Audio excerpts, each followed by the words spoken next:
This is the unrestricted free agent. The Jimbo Fisher stuff. Were you in the room the other day when he threw? I was. Part of the reason we had so much fun being Clemson was because we used to talk a lot of shit to them and they couldn't handle it. You feel fine, but your hands are shaking. Coach Spurrier couldn't give a damn. I want to take these athletes and mentor them. Why can't the Gamecocks win at the SEC tournament? So sunny all the time, so hot. Too sunny. Too sunny. Fans are going to be fans, and people who understand the sport are going to talk sports. With some weird dynamics. It's going to be painful, but I think at the end of the day, we'll be stronger people for it.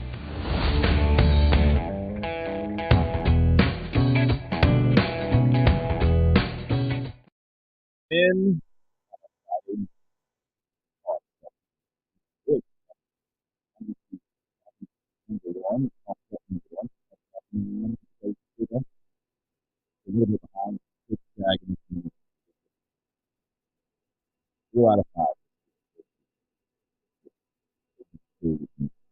We're taking it out and moving forward into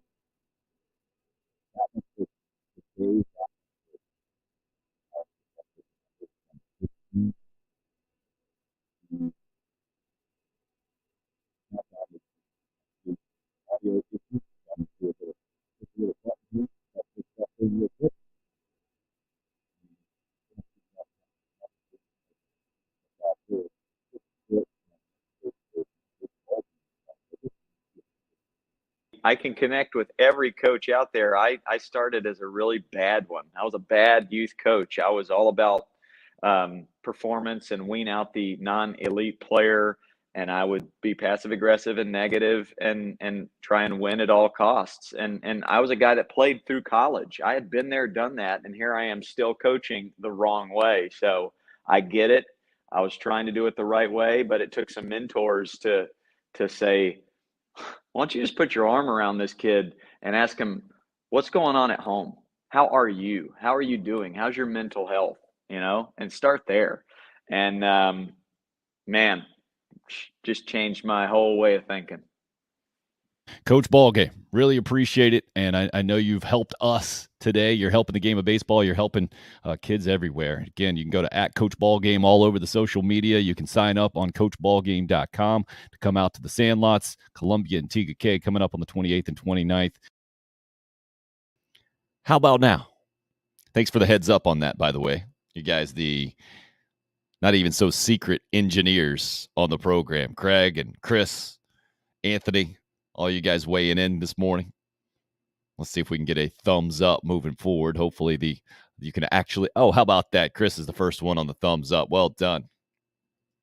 I don't know what, again, I'll get that straightened out one of these days. Maybe we just need a reset on the program. Maybe that's just how this thing's going to go. It's a daily reminder of it's not how you start kind of thing. Hope, good morning to you. Happy Friday. Thanks for weighing in. 8 to 10, streaming live as always. YouTube, Twitter, Facebook, the video. Podbean is where you can find this straight up audio. Gamecock fans celebrating last night. Xavier Mcleod from over in Camden. And by the way, I always thought it was just Xzavier, right? That's how you pronounce the school, the basketball school. And then I've been coaching some kids, and one specifically wanted to be Xzavier. I always thought Xavier McDaniel. He was the X-Man, so you pronounced it that way. So I'm the X and then the Z for Xavier Mcleod is the best way to spell it I've seen. That's pretty awesome. So maybe he goes just Xavier. If you guys are really into the X or the Z pronunciation of that name, you're probably going to be mad with me because I'm going back and forth, and I've been trained one way to coach a kid that is definitely the Xzavier, and that's where we are. But all that being said, massive for the Gamecocks in recruiting yesterday. Massive in that I've said it multiple times, and I will continue to repeat it. Well, first of all, this kid's a really good player, right? Best one in the class now, according to the recruiting services, where right around 125th, I think, in the country, something like that. Big defensive lineman, 6'4", 325, I think I saw him listed, something like that. 30 minutes away over in Camden High School. You need, when you're the University of South Carolina football staff, you need to keep players like this in the fold. These are guys you got to have. And Shane Beamer's already shown that he's going out and getting guys that you might not think South Carolina would typically get, going up to the Washington, D.C. area, getting a lineman out of DeMatha High School recently, by the way. Or for example, I should say. This is one you got to have. The Gamecocks got it, got him, and now moved up a couple of spots in the national rankings, as I see on On3, the entity that's connected to Gamecock Central. But to me here, the perception was much bigger than the reality. You had to have, you couldn't have the perception of a local guy getting away, a local guy like this getting away, especially here in the last couple of weeks where you had a flip to Florida. You had another guy that chose Florida over you that's from the state of Florida, and you thought you had a good shot at, that you hadn't quite checked off the hypothetical wish list of recruiting nerds out there. No offense to you guys, but you know who you are. Wear it loud and proud. This would have been a major slip. Those guys, blips on the radar, in my opinion. Billy Napier should get those guys. He should. You are the University of Florida. You should get the guys that you want in your state, by and large. Wow. Glad I was able to hit mute before you had to hear that sneeze. Might have blown your eardrums out. So, I see a bunch of you feeling good about that. The last silent commitment, Josh says, who's really into it. Yeah, I even saw where it was a January commit that had, if you follow Shane Beamer and his Welcome Homes and you're doing the math and you saw one way back in the day and it never became public, well, this is apparently is that, right? And Josh really likes the defensive line haul in the class. And Craig's already got the next guys lined up, right? Okay. And then Josh says, no, just the whole defense, right? Again, I'm always a pump the brakes guy on recruiting by and large. It's important, no doubt. Here, this specific instance last night, and the commitment actually being publicized, being on 24/7 Sports, I think, and him doing it over at Camden High School, Zimp Stadium, tremendous place to watch a football game, by the way. It being so close to the Gamecock football community, I would say kind of in it, right? The metro area for sure. The perception of the program right now within the Columbia area is fantastic. On a scale of 1 to 10, it's probably at a 9, right? Wouldn't you say? Not perfect. It's pretty dang close. I mean, just so much ahead of, I think, a lot of people's schedules for Shane Beamer. I think any kind of realistic schedule, I think it's way ahead of schedule right now after Will Muschamp and company won 6 games in 2 years. A combined 6 games. You win 7 games in year number 1. You start to hit on some recruits that pop you up the national rankings. Now, inside the top 20, I think way ahead of schedule. Had this not gone Carolina's way, I think that's when some of the air comes out of the balloon. And at the exact kind of wrong time, you would prefer that not to happen right now. Not too long, a couple of weeks from kickoff, 15 days from kickoff. I guess it was 16 days yesterday. Yeah, you got an official visit coming down from a 5-star athlete in the D.C. area. Nichols Harbor, I believe is his name, doing it during the Georgia game. That's huge. Well, on paper, I'm with you, Craig. You're going to get wow. Can you imagine if you're from the D.C. area and your first experience at Williams-Brice Stadium, noon September game? I'm guessing they're going to keep the recruits and their parents in the air conditioning as much as possible. Yeah, I think this is the main thing there. Picking up 3 of the best 4 in-state players speaks volumes. That's from Jotaholic. Welcome in, Jot. Good to hear from you. Absolutely, it does. To me, it signifies what Rick Sanford talked about on the show when he joined us not too long ago, talking about the closing of the gap between Carolina and Clemson. That's what this signifies. Because we all understand the recipe for success at the heyday of Steve Spurrier was keeping those guys in the state and having a few of them be difference makers in Stephon Gilmore and Alshon Jeffrey and Marcus Lattimore. And obviously Jadeveon Clowney kind of in a class of his own. We don't know if these guys are going to, if any of these guys are going to turn into one of those. Certainly on paper, it appears like they have a chance to, and especially Xavier Mcleod, who committed yesterday. I guess maybe the garage in my house is a little extra dusty. Give me a second here.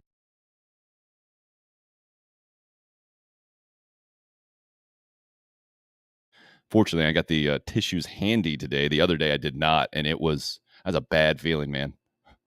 Sitting here looking at you guys, knowing that the show is 2 hours long, a couple of minutes in, realizing things are a little leaky, not having anywhere to turn. It's a bad feeling. Back to the recruiting rant here. Yeah, I wish Georgia was at night, Josh says. I think everyone does. I mean, maybe the coaching staff doesn't. The Carolina coaching staff I'm talking about. Because if you're gonna catch somebody, you would think maybe you can catch them at noon. Because I feel like that's always a disadvantage for the road team. But you can make the argument that the crowd isn't as hydrated as they would be at night, so it's not quite the same environment. I think Williams-Brice noon, September 17th, when Georgia's in town, is going to be maybe not what it was that 2012, right? 10 years ago, Ace Sanders takes that punt return back. It's a 21-0 game, and Brent Musburger and Kirk Herbstreit are up on the top saying, this thing is moving. This press box is moving. This place is nuts. After that game, I think it was Todd Gurley saying it was the loudest place, the craziest stadium he's ever been in, whatever it was. Not quite that for sure. But I from just a pure football X's and O's strategy thing, maybe you think, I remember, I think that Quincy Carter game back in the day in 2000, it was definitely a day game. Might have been a 3:30 afternoon start. You guys that were there, please correct me. I was my first job out in the middle of Texas that day. But it was definitely a day game. Definitely wasn't a night game. I feel like you got a chance to catch some teams in that early game sometimes. If there is a relatively large gap, and there still is, between South Carolina and Georgia roster-wise. Relatively large. It's not as large as it was, 3 years ago now, where Carolina went into Athens and pulled off the massive upset against the top 5 team. So I'm not trying to throw a wet blanket on anything. I'm just trying to say, still a really interesting matchup. And again, Carolina's at 19 now. Let's look at where Georgia is. I think they're 2. So Georgia has 14 4-stars out of their 18 guys committed, according to these On3 numbers. Carolina just got its 8th 4-star guy out of 18 commits. Pretty good. And we all know inexact science, right? Getting the right guys more important than getting the more highly touted guys. The right guys for your program, your culture, your whole thing. But just on paper, 6'4", 325 pounds, highly thought of defensive lineman from Camden High School. Carolina had to have him. Shane Beamer and company got him. Jimmy Lindsey deserves a lot of credit for what he's done on the defensive line and recruiting for sure. And we'll see what happens this year on the defensive line on the field. But being talked about pretty highly in preseason camp, especially the interior defensive line. So that was the first headlining news yesterday for sure. I guess the first was probably the Desean Watson sentence there for 11 games and fined $5 million. And we'll talk about that more. So with South Carolina connections, right? Certainly more of a national story now. Gamecock specific news. Xavier Mcleod, we knew that the commitment was coming at 6:30.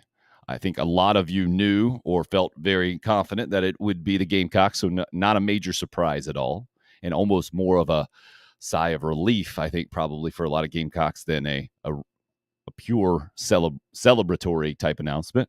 And then it was the baseball bombshell that had been coming, I guess, from earlier in the day. Monte Lee, former Carolina assistant, College of Charleston coach, parlayed that into the Clemson baseball job, and now is coming back to help coach Mark Kingston in Carolina baseball. Fascinated by this in many ways. And you can get my opinion on this, but why wouldn't we get a more qualified opinion to start the program as we welcome in our first guest today? Been a little while since our buddy Stuart Lake has joined us. Great to have him in. Stuart, how long have you known Monty? Gosh, I knew him as a player.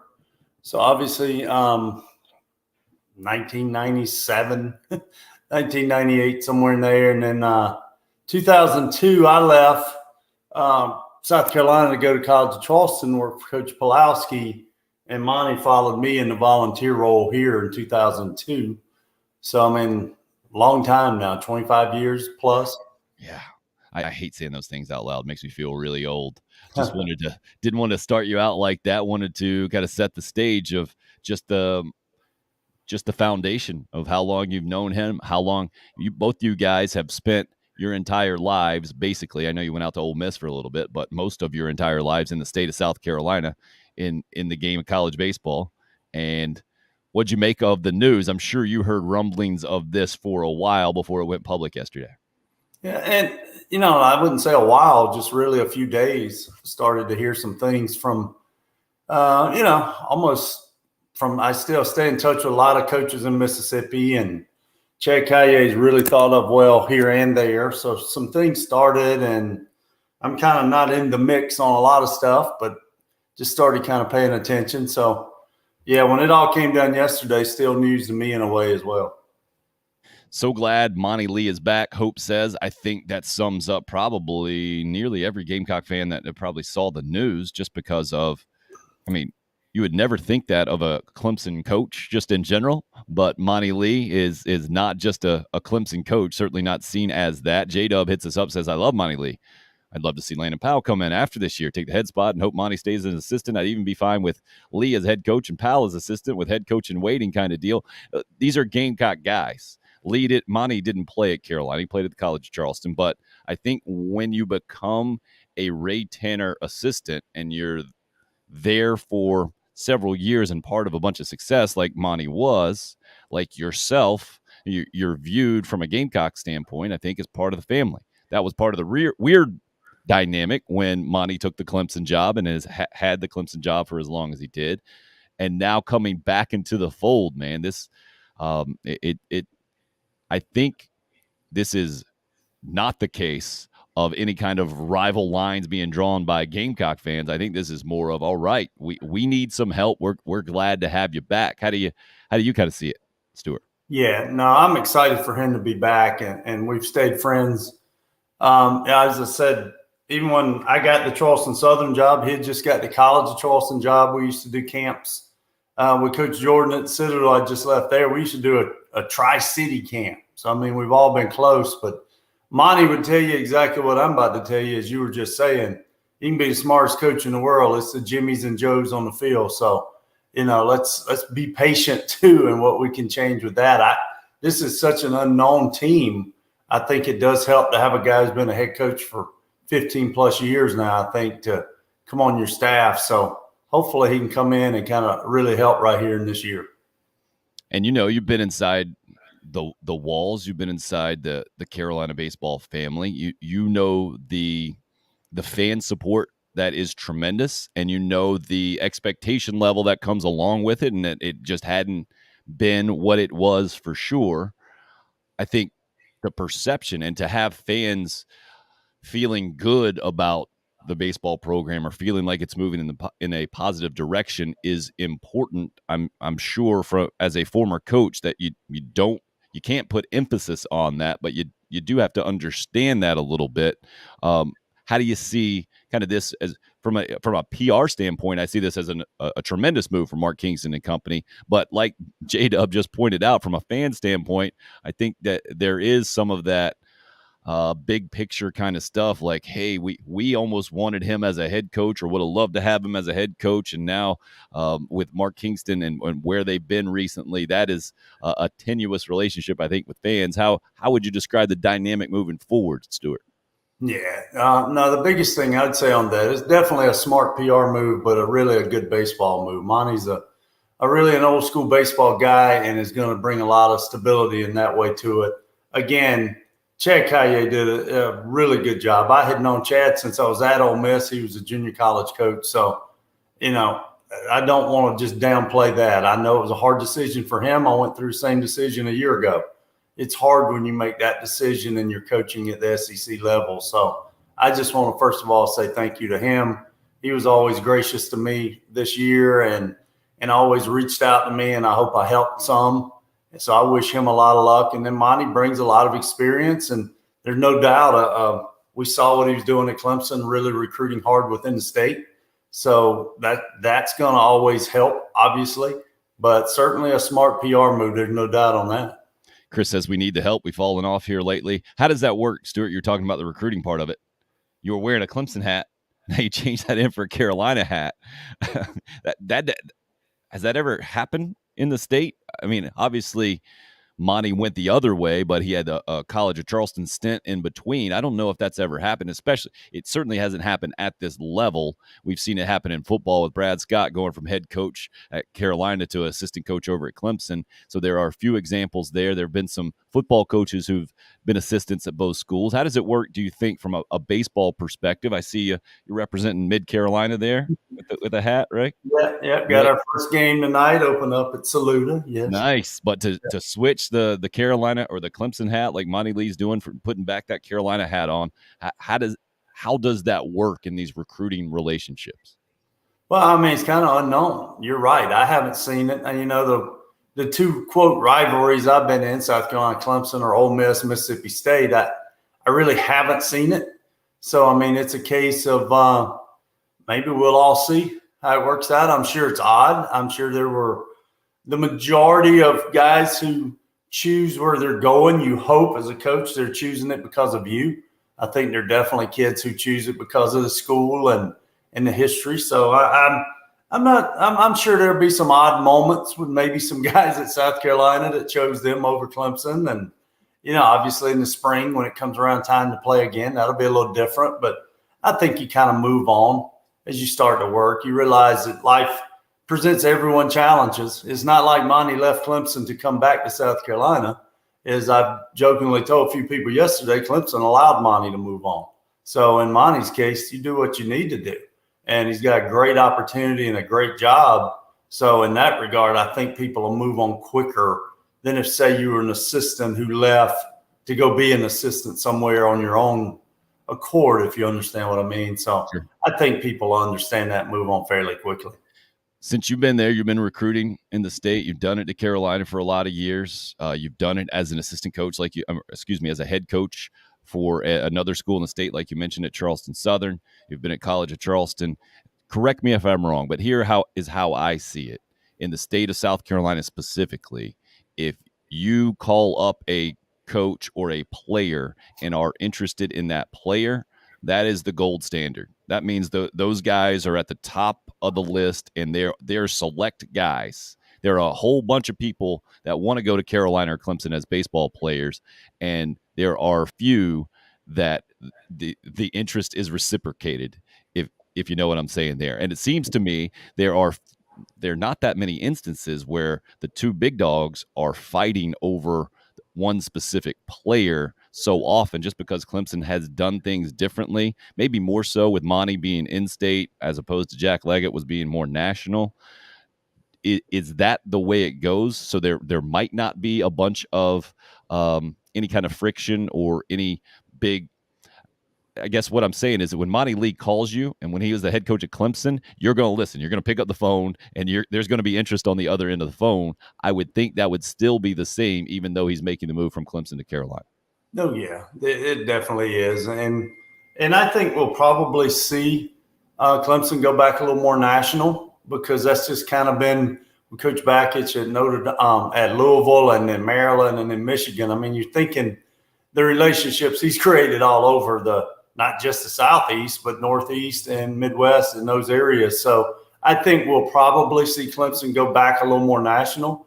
I do think we'll still see them keep the emphasis, as you said, on the elite player. But I think the biggest change that'll be coming to college baseball, which is going to affect every coach that's doing it. I don't think you'll see the younger guys committing as quick because of the transfer portal. So I think it'll slow that down in a way. But there's no doubt, you get a phone call from South Carolina, it really doesn't matter who's on the other end. As long as they identify themselves as South Carolina baseball, you're going to listen. And obviously with Monte's connections, like I had with high school coaches growing up here in the state, coaching multiple teams in this state, he's definitely going to be able to have those numbers in his phone quicker than some other coaches would. This is a really interesting part to see where fans are now with the Carolina baseball program. That's not Monte texting you right now, is it? Just to double check. I heard the no, it's not. I'm trying to make sure myself. J-Dub says, I think Mark Kingston is gone. If we don't go to Omaha, I think it's make it back there or everything is a bust this year. To me, this is part of college baseball every year, and the perception of the College World Series is the only success when a program's at a certain point.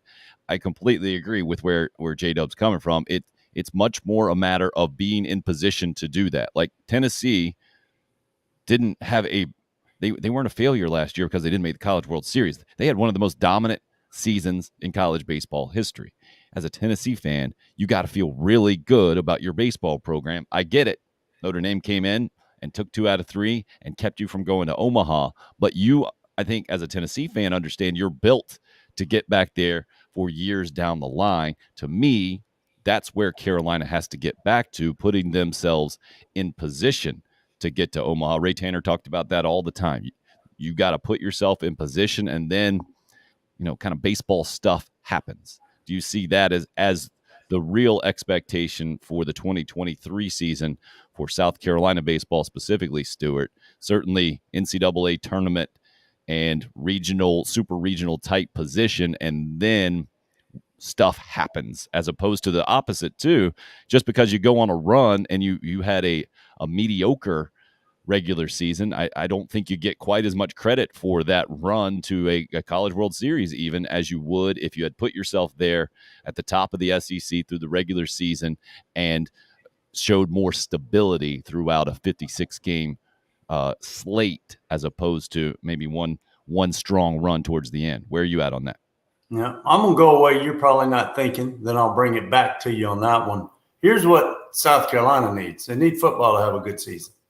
I say that to you very genuinely. I was here when we went 0-11. I was here when Coach Scott got fired. I was also here when Coach Holtz got here, and the whole fall had a different feel for our fans, and it led up, never skipping basketball because we had some good years in there too, but it creates a momentum going into the spring.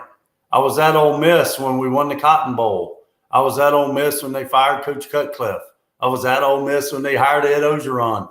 You need the fall to also be some success. And in the last few years, it kind of created the tone for the season where you saw what happened last year, even though it didn't translate into baseball. But when we started out, we were talking recruiting. Well, recruiting starts in the fall. It's going to be the energy. It also starts for your team. I've always believed, and Coach Berkman used to say this to us about LSU football, get those guys in your stadium and let them see the energy of your fans at a football game. Even though it's a different level than baseball, it's pretty cool if we get this thing going like I think we can in football, to where our players are going, okay, if we can have success and really work our tails off, these same fans want to come support us. Now, where does it lead into the question you asked me? You got to win. I mean, you have to. To say you got to go to World Series or bust, I think that'd probably be tough. We don't know what conversations Coach Kingston and Coach Tanner had. I'm sure they've already clearly set what guidelines they are, but knowing Coach Tanner, it would be really hard to say you've got to be in Omaha or you're going. That's really, like you just said, so hard. It's a game of baseball. I mean, but the super regional to me, or hosting a regional to me, seems like probably a must. It's hard to think you can go on the road as a 3 seed, as you said, and lose and think that's still a good year. Gamecock baseball, that's not a good year. If you're hosting a regional, winning a regional, getting yourself in position to be in a super regional, whether it's on the road or hosting, I think you've had a good year. And I think that's what it'll be measured on. And you got to realize as you start to get deeper in your career, things change. But we all sat here this spring and watched Ole Miss go from, their head coach clearly being probably out to getting luckily into a tournament, now they're national champions. And I think he's the second highest paid guy in the league. So we're in a society that, what have you done for me lately? So it can change real quick. But I do think this season will be based on what you said, overall success and how you feel through the year. You're going to have to maintain success throughout the year. We need our stadium full again. We need to have people wanting to come to, early season games and midweek games and weekend games prior to regionals like in the past. And you can create that energy by winning early, but they're definitely, just clearly, we don't know the parameters have been set of what is a good year in the administration's eyes, in our eyes as fans and people on the outside. I think being in a super regional is, if you can say a must, it's probably as close to a must as you can be. I think that's fair. I always go to numbers in my head too, especially as it pertains to college baseball, because if you're hosting a regional, that means you're one of the best 16 teams in the country. I think everybody associated with South Carolina baseball thinks a top 16 program is the absolute minimum way, the bottom, how you should look at South Carolina baseball, especially knowing the history and knowing all the advantages that go into the job. I think that's where my head goes. Top 16, absolutely. Now you're talking about hosting a super regional, then you get to a top 8 deal. That means you could be a top 10 team and not be one of those. That's where it gets to be. It crosses the line from fair to unfair. So completely with you there. The regional host, I think, is going to be kind of a goal, and that's a lot. It takes a lot of winning to get there. You mentioned creating kind of some goodwill, getting people back in the stadium. I think that's the program took a big step yesterday into getting Monte Lee back in the fold to feel like some positive momentum there. We've seen a bunch of positive momentum now with football. Why don't we make the transition from baseball to football at this point in the conversation? I got a fill in the blank Friday for you, Stuart. We'll let you start this thing out. So fill in the blank Friday today. Pretty simple stuff. Well, maybe it's a simple question. The answer might be a little bit complicated. A successful 2022 season for Gamecock football is. So we just talked about 2023 Gamecock baseball is hosting a regional, being a top 16 team. It's pretty black and white with the baseball program, especially where Mark Kingston is going into this year, I think. Much more black and white than it is. This question is for Gamecock football. How do you answer this thing? A successful 2022 season for Gamecock football is? Well, to me, I've grown up a Gamecock fan. To me, I'm excited when we're in a bowl game, a quality bowl at the end of the year. It really is. You got to realize in my life growing up, we didn't go to that many bowls. I can kind of sit back and still remember the 87 Gator Bowl that me and my uncles and all went to. And, then the 84, I think we're in the Gator Bowl. So, all those, to me, a successful 22 season is going to be we're in a really good bowl game, whatever that bowl game is. And that's what's going to be to me. To put a number on wins, in my mind, it always seems like if you can get to 8 wins, you've had a pretty doggone good football season. So I always kind of put that number of 8 wins. I think that would be a really good year for us with some of the teams we played. But I just enjoyed it last year, getting to plan your holidays around a bowl game. Getting to know you had a day where you could still be a Gamecock fan in December and January, that's exciting to me. So that's what I'm going to hang mine on. I want a good bowl game. I want it to be an opportunity we can all enjoy the holidays and kick back on one of them days and watch us. Pretty good answer there. Exactly. Cox by 90 weighing in with a Florida Bowl. I think that's what you just talked about, right? I don't think anyone views the Birmingham Bowl or the Independence Bowl from a Gamecock standpoint, the Music City Bowl even, as a good bowl necessarily. But you play down in Florida. You play the Gator Bowl, the Outback Bowl, the Capital One, the Citrus Bowl, whatever they're calling it these days. That's a little different. If you were to play in the Chick-fil-A Bowl, I think that goes in that category for sure. I'm with you on that. John Frew weighing in. When I did the Talk Hockey With Me podcast, nice plug there, John, I said a victory over Penn State in the Capital One Bowl. Well, that's awfully specific, John, but well done. Everybody sees this thing a little bit differently. And you mentioned growing up a Gamecock fan and the whole thing. I was talking with Chris Phillips from the Spurs Up show the other day, and he's talking about expectations and fans and some of them being out of control and some much more being logical. To me, I feel like, Stuart, we're back where Gamecock fans have been so often in August, getting that preseason anticipation, excitement, enthusiasm, optimism back. And it's been a few years, and it feels like the program is back to, in a lot of ways, on solid footing where it's been really, really shaky in the last several years. You got that feel as well? Yeah, I do. I mean, and you get that vibe if you go on Twitter or you kind of just pay attention around in the community. Coach Beamer and his whole staff have just really embraced what he was with one of the best in Coach Spurrier. There's no accident we were good when he was here and he paid attention. Obviously, brings what his dad's taught him too. But I'm excited. I feel like it's one of those seasons. I think that we'll see an energy in the stadium for Georgia State that we might not have saw a couple years ago when we opened up with a non-SEC type team. So, yeah, I'm excited as well. Couple of more people weighing in on Twitter here, where I put this thing out a little earlier this morning at Tim Hill UFA, where you can pop on the Twitter. A New Year's 6 bowl from Michael, awfully high expectations there. And then 7+ regular season wins in from Drew as well, talking about fill in the blank Friday. What is a successful season? To me, the answer is a little bit more complicated, right? Or maybe simpler. It depends how you look at it. I don't think I get it. 8, you can certainly put that number on there. A bowl game, you could certainly put that out there.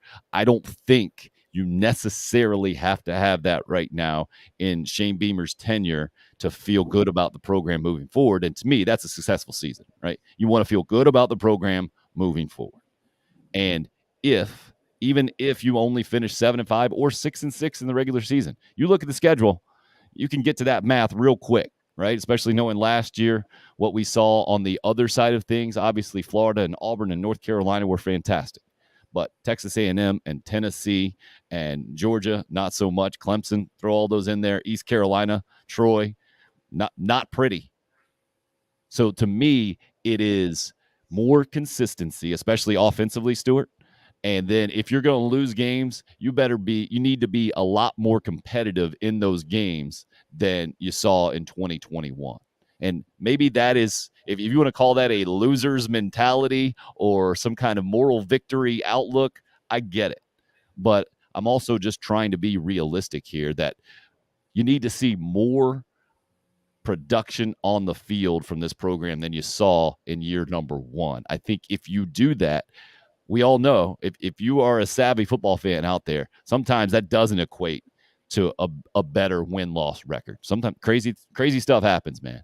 If you see, though, more production on the field, I think you can feel good about Shane Beamer moving forward. A lot of that is because of who he is, Stuart, and because of how he relates to the fan base and clearly what he's doing in recruiting and the whole thing.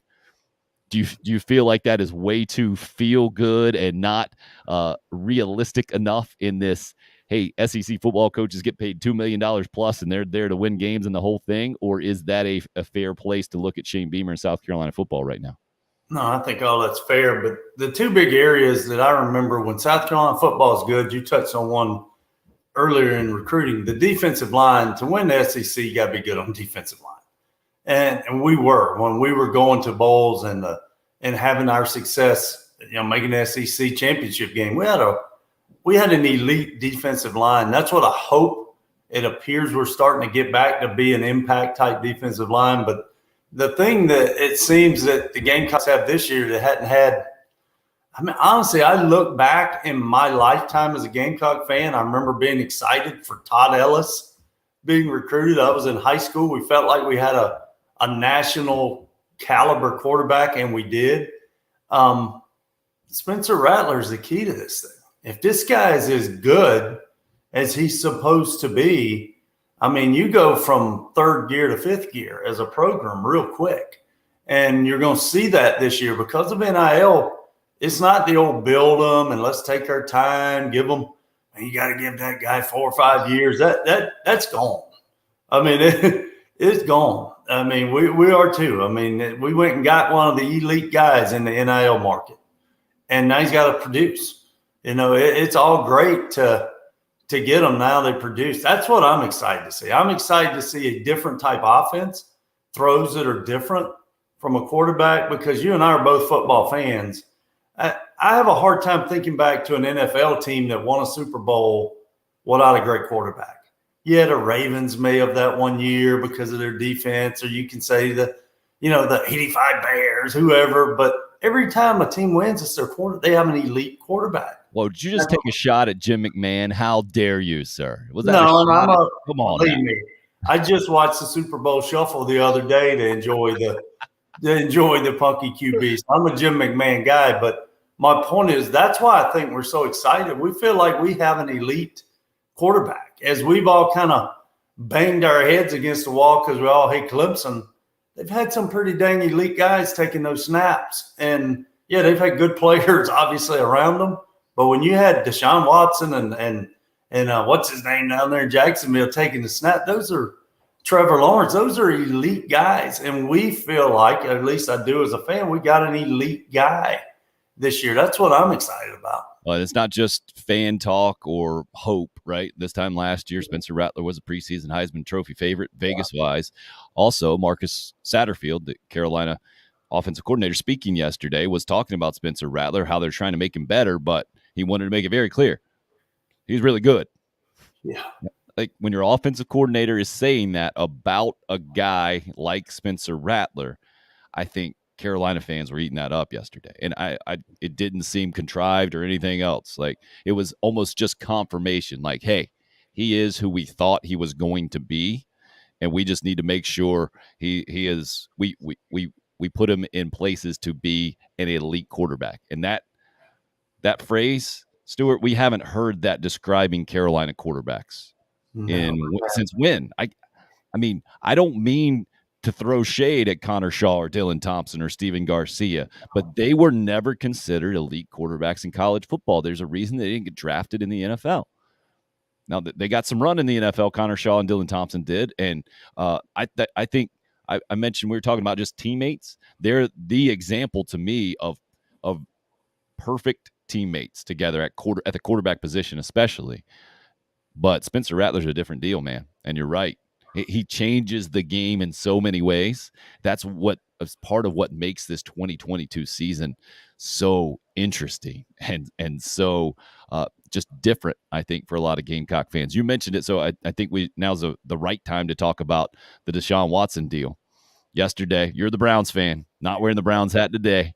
No, but I'll have it back on next time. Boy, Desean and the Browns in general just getting smashed yesterday from the public narrative, and he took the podium, and that was an interesting tact, Stuart. Basically, just and it was like blood in the water for the sharks of the media, people asking the questions and the whole thing. To me, this was not a situation where it was going to work out well for Desean Watson and the Browns, no matter what he said. And to throw him out there in front of the podium yesterday, I thought was the absolute wrong move. This is the textbook. Hey, release a statement and move on. You fade into the background. No one's going to, you don't have to be seen forever now, right? You're not going to play until week 13. It just happens to be Texans and Browns. And I put out yesterday, it just has been gross from the beginning, the entire situation. And it finishes now from an NFL perspective with a almost worst case scenario. Everyone loses. How did you take, as a Browns fan, what happened yesterday specifically, and then I guess the overall news? Yeah. I I'll go back real quick, though. I can't wait to get to see Spencer Rattler throw. I was joking with someone that went to practice the other day, and that person said to me, he said, I've never seen throws like that. I've seen SEC quarterbacks throw. I've seen good quarterbacks throw, and it made me remember back. I was fortunate to be at Ole Miss with Eli Manning, and I had been here. I was a huge Gamecock fan. Obviously, me and Coach Tolman used to get run out of practices, when Coach Holtz was here because they wanted, and then he figured out who we were and we'd get to hang around. But I remember the first time seeing Eli Manning throw, and I said to the person who was with me, I've never seen anybody in person throw like that. What was the difference? It's like a guy that throws 90 to 92 in college baseball, and then you see a guy throw 98. It's just a different sound. It's a different – in the sound, of the ball, the sound of the ball hitting his hands. Mm-hmm. It's just a different sound. He could throw into an area that the average SEC quarterback can't throw into, as they call them, windows. I just remember the LO drill at Ole Miss. He would throw into these small little areas they'd made with ropes, and the other guys couldn't. And that's what I hope. I can't wait till the first game. I'm going to be there just to watch him warm up. I want to see, does he make those type throws? Because that's what this person was telling me is, it's a unique and it's a special type throw. So on the positive, I wanted to get that in. To be honest with you, Tim, I'm a huge Cleveland fan. I didn't know they'd even made a decision until about 10:30 last night. I'm sitting there with my son. We were hoping to catch the Welcome Home. It's been the most confusing show, by the way, to find on ESPNU ever. We haven't seen either one of them yet. So I don't know how you watch them things. But we're sitting there, and because of all that had gone on with South Carolina baseball yesterday and people calling or texting, and really it was news to me as much as anybody yesterday, I just didn't get on Twitter. To be honest, probably need to do that more because it was a pretty good day. But when I looked at it, I turned to my son who was laying there watching TV. I said, they decided Desean Watson gets 11 games. Well, he's no dummy. The NFL, by chance, sets it up where he now gets to open with the Texans. That's who I think's coming out of this trying to be a good guy. And those owners are not good guys. Come on, 11 games so he can come back and play the Texans. They've set it up where Russell, all these guys, come on. Unfortunately, it makes me so mad because the one thing Cleveland Browns football has always been to me is what pro wrestling's been to me. It's a release from your week and an enjoyment for those couple of hours because I'm not drawing up the game plan. I'm just pulling for them. I get to be a fan. I don't know if they've signed good free agents. I don't know if them do. I got to venture to say that of the 53 guys in the locker room, they're not all priests. So I've never really tried to judge morality when I watched a football game. But it's disappointing me as a Browns fan that I haven't watched the preseason game. I know I'll watch their games when they get started, but I'm 50 years old, and they took the fun out of it for me. And that's not a reflection on just a Desean Watson. I don't know his case. It's just the NFL has just become almost like everything else we have to see so cynical that they were now happy with 5 more games, but they're really happy because all that money. I had read all along they really wanted money out of this. They wanted money to come out of his bank account. They wanted money, and now they seem happy that they got money. And man, I'm an NFL fan. I got T-shirts and hats, and again, I'll end up watching games, but it takes your energy out. It's made me a lot more excited about Gamecock football because of the way all this has been handled, not just by the Browns, but the whole NFL. It'll be another case soon that they'll manipulate to make themselves look like the ethics police, but in the same time, we all know it ain't. It's a game, and to them, so. I don't have a good joke today or even want to laugh about it. It's just one of those things that's taken a lot of the fun out of it for me because of the way it's been handled. Well, I think that $230 million contract completely changed. It took this thing to a whole new level. It put it at a space, Stuart, where no one was going to feel good about it, man. I mean, you talk about the NFL wanted money. Well, when you see $230 million and then you see that it's structured to it's only going to be $1 million this year because you knew a fine was coming or whatever it is, that to me, look, I covered Desean Watson when he was at Clemson. Talked about his mom and the story of Habitat for Humanity and the whole thing. And there is no doubt he took Clemson to a completely higher level, and he did it with grace and class and being one of the best college football players I've ever seen.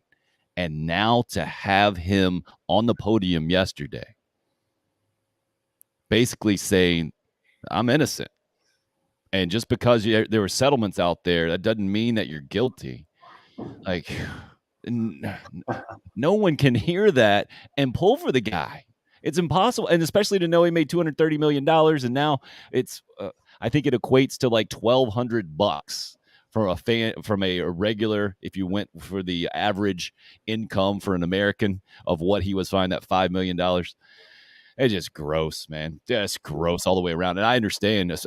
I mean, I feel, first of all, I respect all Cleveland Browns fans everywhere for just putting up with the organization for any length of time. And this is almost the most Browns thing ever, or just a different level, Stuart. They just kick you while you're down, or to have to put up with this. I feel for you. Obviously, the situation is much more serious from a Desean Watson and what happened with however many women it happened to and the whole thing. And just from the sports perspective, though, that's where we're keeping this thing.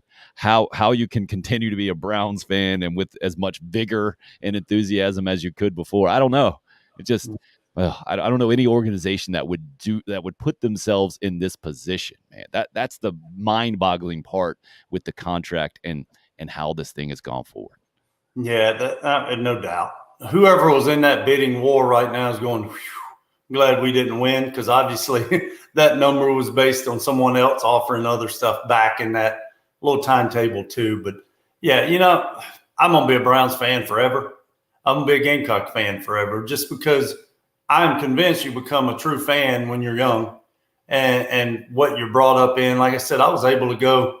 I remember the 84 Fire Ant defense as good as anything. Got my first bowl I got to go to was 87 Gator Bowl. And I think we played LSU. Yep. And so, yeah, never doubt. As a Cleveland Browns fan, I've told you it's a weird story of how I became it. Got the old Hutch uniform in a box as a young kid, but they were good. That's what I always kind of tell people. I mean, the 80s Browns were as good as anybody, and if we'd have had a little bit of luck, maybe go to 3 Super Bowls. So that was my years. Once I've kind of become an adult, I'm still a fan. I hope I'm not a fanatic. I mean, I kind of enjoy it when I can, when they're on TV. I love to try to go watch some on Sundays when I can. But, yeah, this is disappointing because we have a good team as a Browns team right now. We got the Nick Chubbs. We got some superstars on our team that I just don't know why you wanted to bring this into the mix of this team. A few years ago when you couldn't even get a game on TV because you were that bad, heck, maybe you roll those dice and works out. But right now you had a good team. You had a team that 2 years ago won a game in the playoffs. Last year was a tough year because Mayfield was hurt and they kept playing him. I just don't understand and who makes the decisions. But also at our age, I kind of watch, as the old saying goes, you usually can learn a lot more of what not to do by watching people than what to do.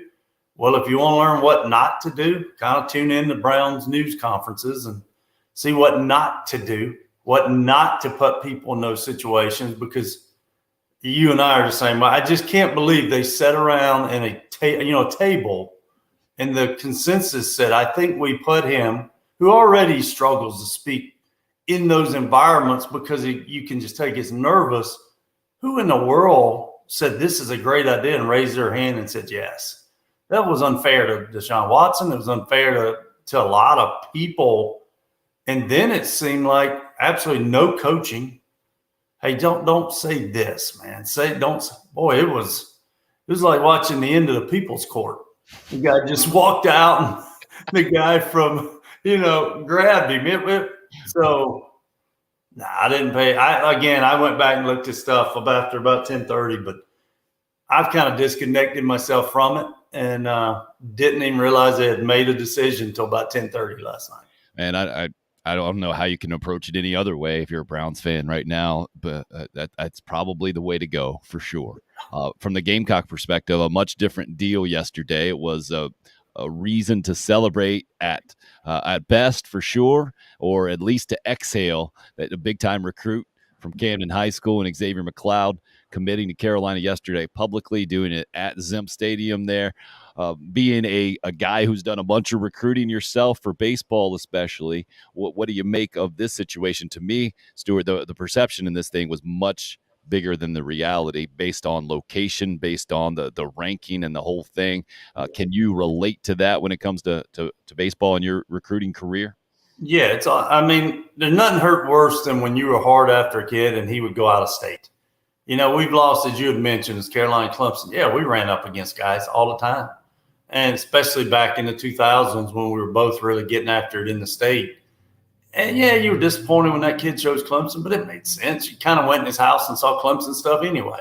So you knew sometimes you were fighting that uphill battle. You got any names on anything that pops to mind? Well, the one that I always, and I still love him to this day, I mean, the Matt Campbells, the David Marchbanks. I mean, you go into their house.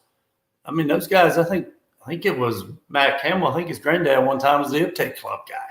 So, I mean, you know, like the chairman. So, I mean, you knew you were fighting that uphill battle. And when they committed to you, boy, it really made you feel good. But when a guy, and there wasn't many times this did happen, but when a in-state guy would leave and go to, say, a Florida or Florida State, it hurt. Because why would you not want to be here? Why do your parents not want to see you on the 11 o'clock news, you know, instead of having to follow you on the internet? Why do they not want to come see a Tuesday night game where they're not going to see a Tuesday night game 8 hours from home? So you would really, when you lost guys in that way, you reflected on yourself a whole lot harder of what are we not doing that makes you want to have your family and your friends a part of this. So when a guy from right here in Camden commits to you, that's a huge win because it now shows you that people do want to be a part of this. They want to be able to watch the news and read the paper and feel proud that their son's there and want to be there on those tailgate weekends every weekend, not just, you know, maybe one or two. So I thought it was a huge deal. And again, it goes back to Coach Beamer knows you got to take care of that 3-hour perimeter of your campus. And if those kids choose a Clemson in the process, it's going to happen. I mean, my gosh, the success they've had in the last few years anyway.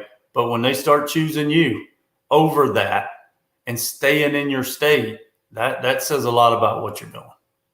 And certainly not the only one. He's now 3 of the top 4, I think, in the state of South Carolina. You throw Markey Anderson, the offensive lineman, up at Dorman. Monteek Rames over at Sumter, another big defensive lineman guy, up to 19th in the country now. Stuart, what do you make of these recruiting rankings, by the way? I think, you know, there are a lot of people who follow recruiting every single day, and I think they put a bunch of stock into them.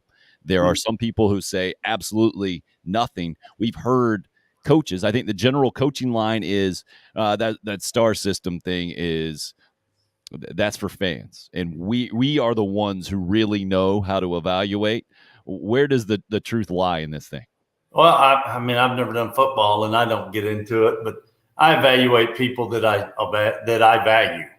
It was always hard for me to have to hear some guy evaluate players who never coached, never played. I didn't really get too upset when that guy gave a good or bad evaluation.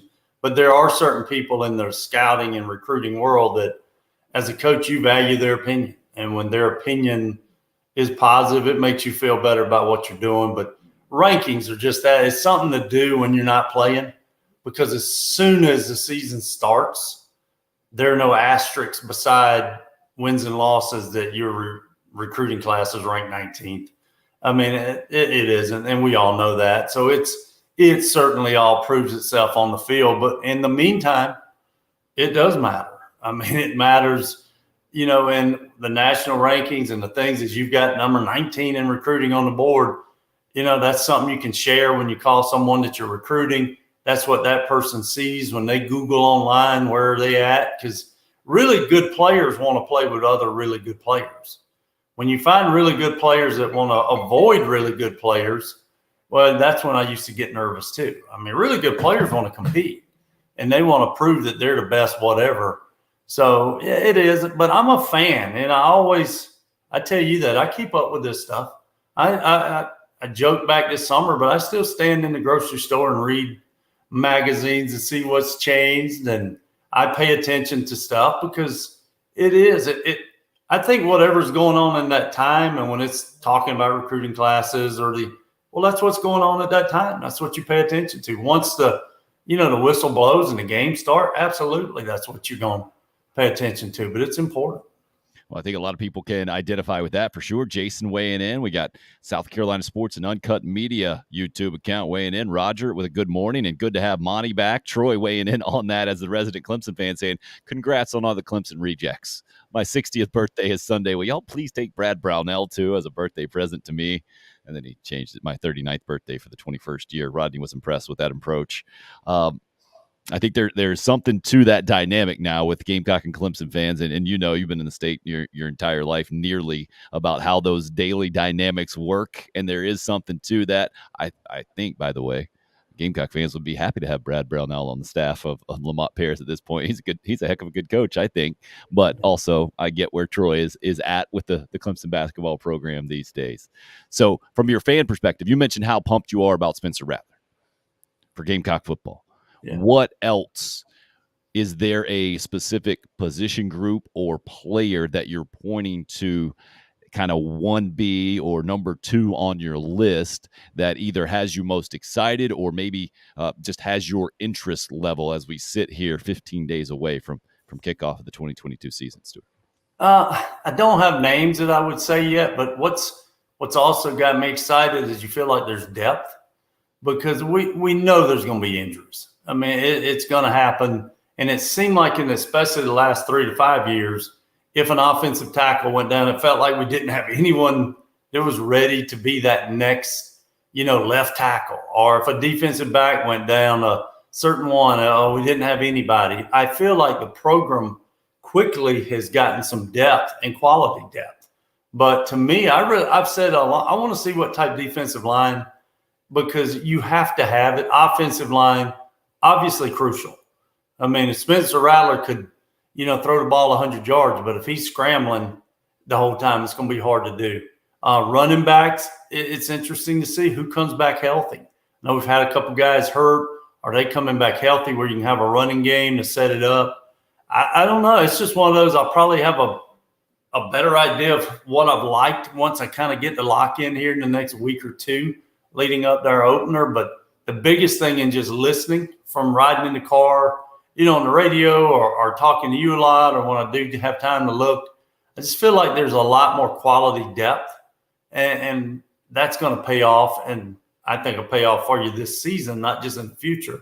But I think the defensive line is something for me that if we can get back to the caliber of guys we had, it just gets you off the field, get you back on the field as an offense. We need to be on the field this year way more on offense than 7, 8, 10 yard or 7, 8, 10 play defensive drives. The bend but don't break defense don't win too many championships for you. So I'm excited to see what that defensive line, beside obviously what I said with Spencer Ratler. To me, when you see either line from a South Carolina standpoint getting pushed around, it's so deflating, man. I think that sucks a lot of energy out of that stadium because you can see it. It kind of trickles down from the top, right? The people who Shane Beamer was talking about recently, one of the main reasons why you play is because the people up in the upper deck are paying money. The whole thing. Nobody's got a better view of those line battles, of who's getting pushed which way. And those things have gone against South Carolina for so many years now in a row, and especially having Will Muschamp come in. And that was supposed to be the blue-collar mentality. And the recruiting numbers were pretty similar to where they are right now, Stuart. 19th in the country. You feel like you get a top 25 class, you should have guys who don't get pushed around. The problem is, in the SEC, it from a baseball perspective more than anybody else, just because you're top 20 doesn't mean you're not 10th in your conference, right? And I think what you're talking about there, you got to be a problem on the defensive line for other teams. Gamecock defensive lines haven't been problems. They've been the opposite in the last few years. If you can start to shift that, and Shane Beamer's talking pretty highly about his interior defensive line, then you got some talent on the outside with a Jordan Birch and a Jordan Strawn that have put up some numbers, certainly high school prospect-wise for Birch, and then at Georgia State for Strawn. You can start to change that perception. I'm with you. You start changing things real quick, and then you add a massive question mark talented quarterback to it, and Spencer Rattler, that might be a heck of a mix. There are a bunch of question marks though. Any guy out in the backfield is Marshawn Lloyd. You a Marshawn Lloyd guy? I think a lot of Gamecock fans are on that train for sure, and really hoping that he can be the next guy in the backfield with Carolina. Yeah, I certainly am. I mean, he's a guy that, as I was talking, you come back, you always, this time of year, you just worry about injury reports. I've almost come to like, well, I wouldn't even be hitting each other anymore. I think I just, like NFL you follow, they always announce this guy got carted off. Then why are you hitting anymore? Just wait till week 1 and let them do it. So you get kind of, and I know those football coaches, just like we do in baseball, as you get to that last weekend of scrimmages, you're like, please God, don't throw any pitch inside, and hit a guy on his hands, or don't hit a line drive that hits somebody weird. And so I know the football coaches are getting to that point too, where, hey, maybe let's just walk through these drills some. But yeah, I'm definitely excited for him, because you and I know you got to have a running game. I mean, that's easily a big part of when we were good. Boy, we had elite guys that were running the ball for us. And in these last few years when we were down, I'm having a hard time remembering who was running the ball for us. So I think it's exciting to see him back, and it's cool to see him look confident. You see a lot of the Twitter, and I know Twitter's always highlights. Nobody's ever puts negative stuff on Twitter, but you see things in camp and you see him look confident, just bouncing around or having fun with teammates. And like I said, if we can ever find that welcome home on the ESPNU, it's probably got some good stuff in it too. I've yet to find it on TV. That first one especially is a lot about Marshawn Lloyd, and even a look back at home and at some of his family stuff. So worth watching if you can ever find it, Stuart. Yeah, if we can. The second one, I don't think anybody ever found the end of that, because it got preempted by the Little League World Series in Canada and Australia in a first round game, pretty much. So that's been something for sure. But I do recommend, if you get a chance to check them out, it's definitely worth it. Oh, yeah. What about, speaking of what you watch, we need to talk about the terminal list, man. I still haven't talked to you about that. I know. We took our relationship to another level. I recommended that. I put myself out there, made myself very vulnerable, I felt like. And then you took it, and then when you said that you wanted to, or your wife wanted to watch the third one, and you had to push the brakes on that the first night and make sure and push it back, I thought, all right, I think this is going well at the Lake household. How did it end up for you, a terminal list? I was a big fan. No, we were too. And it was funny because when you had told me it was on, I think it was on Prime or whatever, I went on we're canceling all our streaming stuff this summer. So I'd made my big statement. I was getting rid of this and getting rid of Netflix I got tired of. So Tracy looked at me and said, well, it looks like we're getting one of them back. So we went that night and we locked in. We watched the first 2 episodes that night. She would have done the third. And I like to keep focused. 2 hours. It's a pretty intense 2 hours. I was trying to keep up with the plot. Seems pretty dark. And I don't mean that in a, like in a physical, we kept turning lights on and off thinking it was our TV.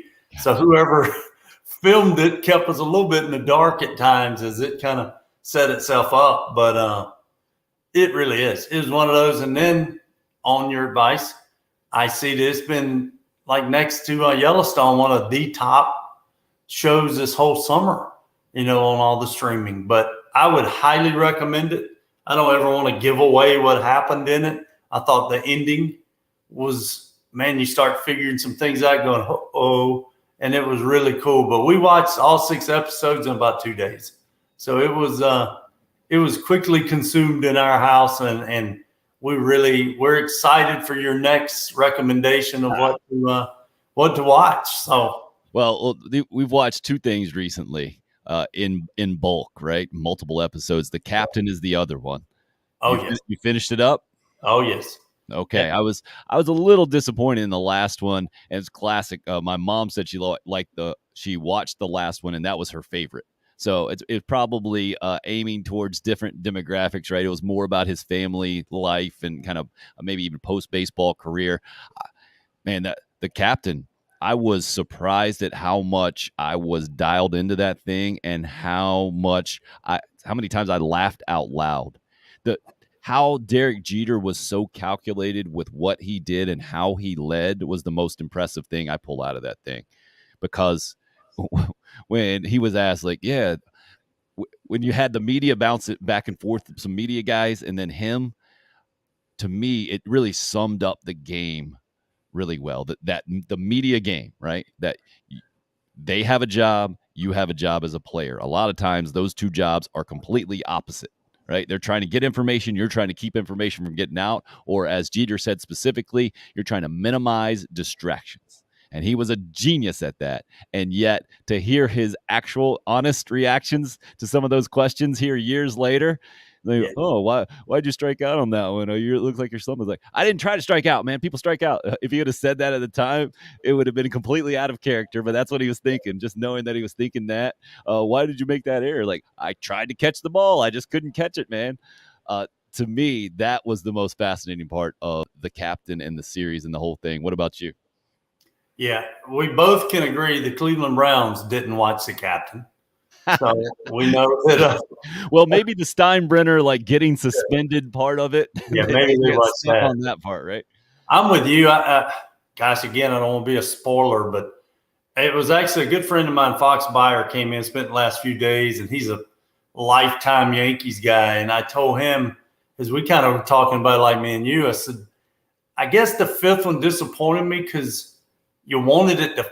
I wish they'd have ended it almost with the game-winning hit. That energy you had, because I knew he was trying to politically be correct, because whatever ended with the Marlins, it obviously didn't end the way either one of them wanted to just sit in there and tell us. Mm-hmm. And I even asked my buddy Fox, I said, is their third child okay? I felt like they never told us as they, were dramatic about her birth and the last one, like being premature. Is she okay? And he said, oh yeah, she's fine now. I felt they just kind of, I don't know. I felt like at the end of episode 6, it was like, hey, we need to wrap this thing up and get it ready to go. But the others, I've gone back and watched parts of the others already. I mean, if I was coaching this season, our guys would know when we're meeting. Here we go. We're going to see another clip from the captain, because I think that's what that should be. I think that should show people, hey, stop going on Twitter and just having to tell everybody how blessed you are and this and that. Just prove it. And when the time comes, like it did for Derek Jeter, hopefully in your life, you get to tell a little more to the inside. But he was the best. And I think that's why we were all so interested. We never heard anything aside the, Mariah Carey story here and there. We'd all heard the gift basket stuff here and there, rumors, but you didn't really get to know all this stuff. You saw the parents. They'd always flash to them in the crowd. You didn't know that story. You didn't know their dynamic and different things, and just to see that, and I even laugh, like, you forget that was his little nephew with the emoji now, the hat tip. I mean, I had no idea. I had no idea that was his nephew. I've seen that thing who knows how many hundreds of times. I had no idea that was his nephew. Yeah, with the respect hat. That's one of the greatest emojis I think of any. But I've got it, DVR'd. It'll be one of those that, when you're sitting there, nothing's on. Hey, let's watch this again. And you keep finding a little, something in it you missed the first time. But I loved it. Both of them were fun for us to sit down and kind of, get involved in as you watch them. From a coaching perspective, though, what is more important, I guess? It's probably the answer, I'm sure, is how you put it all together, right? But the mindset of the competitor Derek Jeter or the mindset of the leader Derek Jeter, what are you, or are they kind of equal in your mind? Well, I think to me first, the competitor that stood out to me. He said something that is true too. It's in your profession, it's anybody. It's year round. I love when I hear these people say, "Hey, take some time off," and that's the true competitor. Don't want 2 months off. Yeah, maybe you need a few weeks if you have an injury, or sometimes it's good to just mentally maybe get away a little bit for a couple of weeks. But I was just saying how he kept saying, as soon as the year ended, he's ready to get ready again. I mean, the guy, he lived right there in Tampa. He could have lived anywhere else. I mean, he could have went back home to Kalamazoo to build some $1 million home, but he built this home there because he wanted to be there. He wanted to be near the site. And as I've had friends and former players get into pro baseball, I'll ask them about certain guys, and a resounding thing that kind of comes back a lot of time in the special players, they kind of do that. They stay near their home site. They got the availability to the the weight room, the trainers, the cages, the fields all year round, because even though he played 20 years, as you and I know, 20 years goes pretty fast. And you don't know you had 20 years when you were doing it. You might have only had 2. So I've just always admired the way he took advantage of, and not took advantage, he realized an opportunity and seized it. He knew, hey, I got an opportunity to be starting shortstop as a rookie. I ain't going to try to do commercials. I'm not going to move to LA and live in the off season. I'm going to live in Tampa, and I'm going to work my butt off, and I'm going to try to win more championships. And it's almost hard to believe the Yankees haven't won one since 2009 when you go back that far and think about it. And it's hard to believe he's been out of the game since 2014. As this whole thing started to come down, you're like, wow, he's been gone how quickly that time has flown. So, and then the leader, I think the leader comes after the competitive. Everybody saw him living there. Everybody saw him practicing what he was preaching. And, I thought it was cool. I didn't realize that they were in that big an argument, him and Steinbrenner, in their careers when he named him captain. That was the ultimate time to name someone captain, because he could have easily said, we're trading you. Had enough. He realized at that point, this guy is what we need, and names you captain right in the middle of your controversy, really. That was a cool deal, and a deal I didn't realize at the time it happened that way. Steve Spurrier said something that always is in the back of my mind, and I never heard another coach put it more plainly or more interestingly, how he would tell his assistant coaches sometimes to tell some of their players to shut up because they weren't producing enough on the field to have a voice in the locker room like they were trying to have. Yeah. In your experience, how much do you have to earn it as a player to be the leader, or certainly one of the leaders in a locker room? Well, I think you can earn it in different ways. I think you can earn it by really being good. Initially, I think that does get you respect in a locker room. But I've seen leaders on some of the best teams I've ever been on not play a lot. And that's unusual. Usually your leaders are the guys that are out there on the field playing. But baseball, pitcher may only throw once a week. I mean, you go look, they're not able to – pro baseball, they're throwing every third day or every fourth day, however it works out, or relievers. But I've had some great leaders just be good dudes that people realize this guy's a legitimate person. And when he spoke in the locker room, I just had a conversation. I coached a guy at the Citadel named Asher Wojciechowski. Asher came to us, kind of an unknown guy, comes to the Citadel. Me and Coach Beckley both had recruited him. We knew he was good, but he hadn't come on the scene yet. He ended up being a really high draft pick in 2010 and just retired from baseball this season after numerous years in the big leagues. And we were joking the other day on the phone. He's trying to figure his life out now. And he said, Coach, you always believed in me. And I said, I did as a player. But when you bought me in as a person, is we were all in a van at Citadel. We're going over to Mount Pleasant to do a youth camp on a Tuesday night. It was a big deal at Citadel to get off campus. So when we were able to get them off campus, actually have real food in the van to go over and do a free youth camp. I just never forget, I've got about 12 guys in the van, and Asher's right behind me. He'd said about 5 words in 5 weeks at the Citadel. We were scared he may even be thinking about leaving. And we're riding over there, and this one guy who had been a highly touted recruit just would not stop, wouldn't stop talking in practice. He was telling you his accolades every 5 minutes. And as I'm driving over the Cooper River Bridge to Mount Pleasant, the old Cooper River Bridge, mind you, and they were in the midst of getting them both set, I always remember Asher turning to that guy and going, will you shut up? No one needs to hear one more thing about your resume. Just do it on the field. And right now you ain't. And I remember driving that van and just hearing a pin drop. And that kid going, you're right. And we run that camp, and I get back the next morning, and I tell Coach Jordan, I said, we got a dude. And he goes, who? And I tell him, and he goes, well, I guess. I said, no, Coach, we got a guy. We got a guy that's going to be a big part of this program for the next couple of years. And it wasn't because of the pitch he had thrown. You could just tell there was a true person there that, hey, let's prove it on the field. And that's what he went on. He was a big part of the 2010 team that came here in a regional and was really a tough win for South Carolina in the regional. So, yeah, it's good when you're talented, but boy, that makeup that Asher showed that night in such a little situation, here it is. I'm still telling the story 15 years later. I knew you were going to be successful because I knew you got it. And I knew you were going to work. But I knew at that moment you got it, that, hey, it's about doing the right thing. And sometimes just shut up. We don't need to hear any more accolades. We don't need to see your letter jacket. Let's just go and win. To me, that is also what was solidified in the Jeter documentary there, The Captain, is the talent was there, but then so was the mentality. And it's kind of so uniquely Derek Jeter, right? But based on how he grew up and his family makeup and growing up in Michigan and all of that stuff, it was so uniquely him. I was going to ask you earlier, like, what would you try to coach guys? How would you try to coach them to be? But then at the same time, I hear in the back of my head, like, you got to be who you are. You got to be authentic, and there is no one way to do it.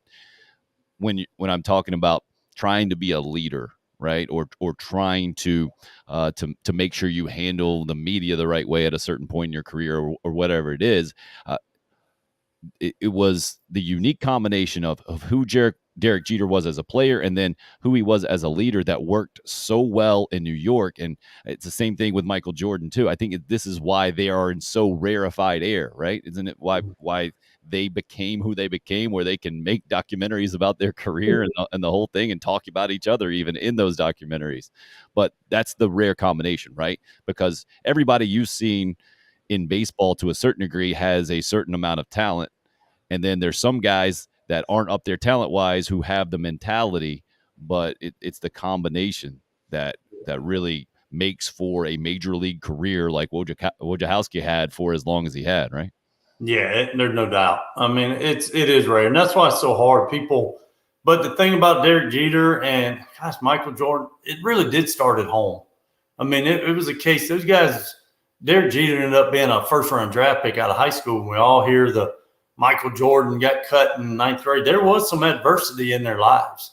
Not all kind of came about pretty quickly. You go to North Carolina basketball, you became pretty good by, the end of it. But they just handled their adversity in their life, and they kept using it. You could tell they were constantly looking.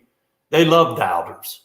They wanted someone to doubt them so they could prove them wrong. They both said in their documentaries they never forgot people that doubted them, ever. They got their list. And the true people that are successful, they have their list.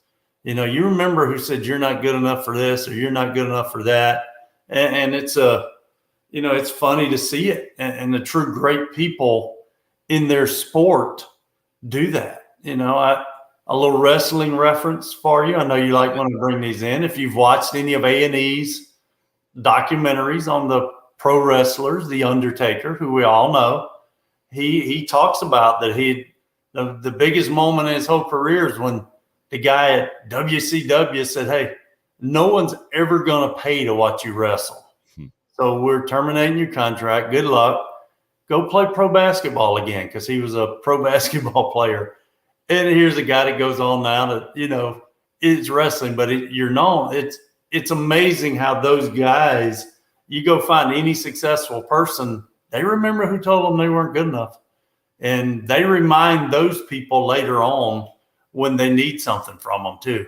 And that's what's been so cool is I love watching biographies and these type documentaries just to Bill Moore as a dad to kind of, tell Hayden something to reference. This was a great one to sit down and say, hey, watch this. Yeah, this guy was super talented. He was a first-round draft pick. But he could have went any which way that first season. I mean, he talked to hear the number of errors he made in that first season, and they still stuck with him. There had to be something else that they saw too to do that, because that's an incredible amount of errors to not just say, well, guys, we missed on this one. Let's move on. 50 plus, 58 in his first season or something like that. And he also said something at the end, like he was always a shortstop. That's what he always was. I think at some point, the old Greensboro Hornets moved him to the outfield during that season. And I think I went to a game where Derek Jeter played center field, because I'm from Greensboro. That memory might be completely skewed, but that's how I remember it growing up anyway. But yeah, fascinating stuff there with Jeter. I want to get back to your hat there, and you mentioned your son. Is he playing tonight? Yep, first week. I guess I'm so dumb. I don't understand what week 0 means. It seems like when it's your first game, it should be week 1. But it's the dumbest thing ever. Yep. Yeah. So week 0, heading over. They open up at Saluda, a non-conference game, which was a conference game when I grew up. But Mid-Carolina's moved back down to 2A. So we're in 2A this year. But Saluta's really, I think they're ranked top 5 in 2A. So it's fun to get to watch. And as I said, I'm a football fan. I'm proud of him still playing because so many people have become specialized in a day where I'm not a big specialization guy when you're that young. So he's always wanted to do both. So excited. Hopefully the weather will hold off. I don't want to sit in the rain on week 0. But Can you touch on that specialization part of it again? Stuart had a guy on my show yesterday. Coach Ball Game is what he goes by. He goes on around the country doing sandlots and trying to teach kids to love baseball. And that's his thing. And then the travel ball thing, he understands it from an elite perspective that sometimes you need to have travel ball, but you got to be careful and have your head on a swivel with those coaches trying to do too much. And it's a big time money game and the whole deal. Yeah. He just kind of echoes what he's heard from Hall of Famers. And like you just said, the specialization thing is not the way to go for kids in the big picture. What is your experience with that? I know Hayden played a bunch of baseball this summer. So how does that work with playing high school football too? Yeah, my thing, the problem is not everything's coached. I mean, I was driving Fox Buyer around. He had never really been up here to see this part. And I told him at this house, we used to play tennis ball all afternoon. And we went to an old softball field. I said, after church on Sunday, we'd all ride our bikes or whatever and get here and we'd play. There were no one there coaching. You figured the batting order out as it went. If somebody was in the bathroom, you just kept going. I mean, that's what I unfortunately think as parents we've done. The thing in baseball that jumps out to me and I laugh, I never had a jersey with my name on it until my junior year of college. And now when I look on Twitter and see a 6U tryout, I literally want to throw up. Because one, that's the most idiot. Someone is going to pay for their who wants to travel with a 6-year-old to begin with? You've been to 6-year-old anything. Who's this elite guy that could go pick out the best 6-year-olds in the group? So let's at 6 years old tell a guy he's not good enough to do that. To me, travel ball should start around 14 years old.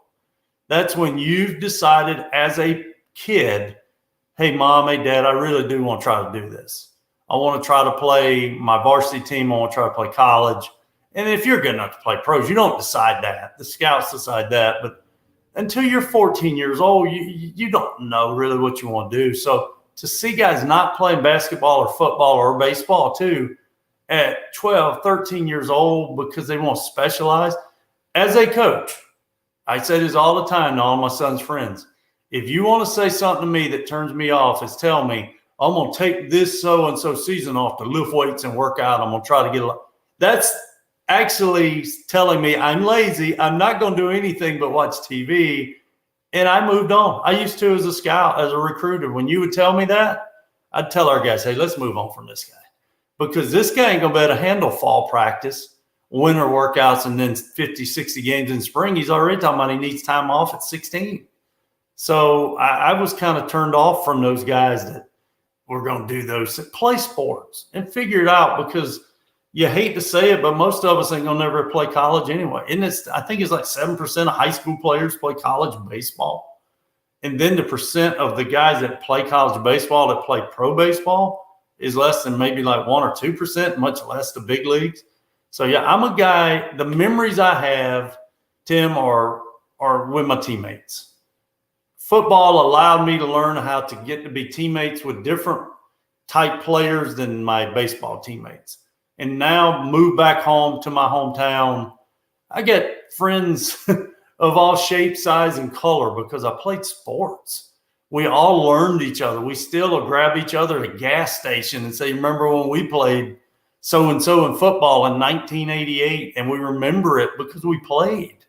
No one goes, hey, do you remember when we worked out really hard that day back in 1998 and we got – no. Play until they tell you can't play.